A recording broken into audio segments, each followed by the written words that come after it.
Embreeville State Hospital started out as the Chester County Almshouse. Built in 1798, the Chester County Almshouse served to house the poor and indigent of the area.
The almshouse was taken over by the state of Pennsylvania in 1914, and over time the original poorhouse was torn down to be replaced by more modern buildings.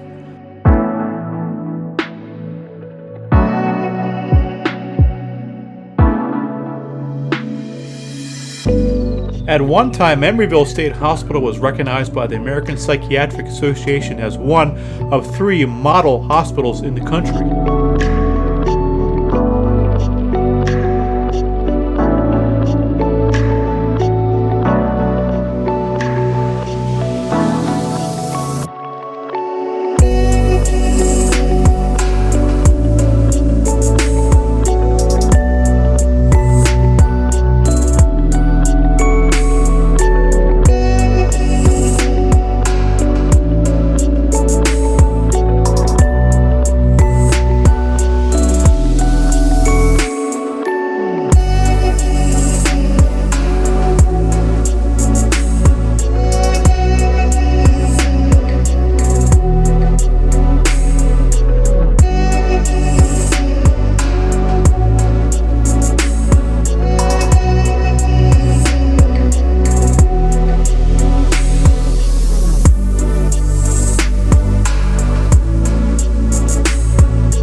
In the 1970s, rumors of abuse and drug testing on patients began to surface at Embreeville and other state-run mental institutes.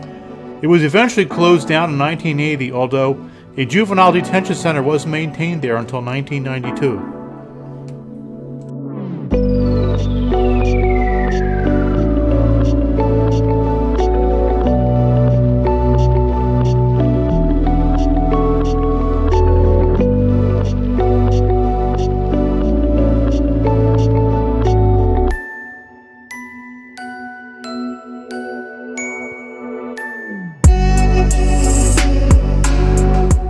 In December of 2012, the campus was acquired by a developer for $950,000. The property has been mired in controversy as the developer sought approval for a large tract of houses that the roads and infrastructure could not possibly support. Very recently, an agreement has been made between the developer and the township to build a smaller number of houses with increased land for park use.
The work to tear down the facility has finally started, but for the past 30 plus years, 16 of the 18 buildings on 225 acres have been allowed to deteriorate.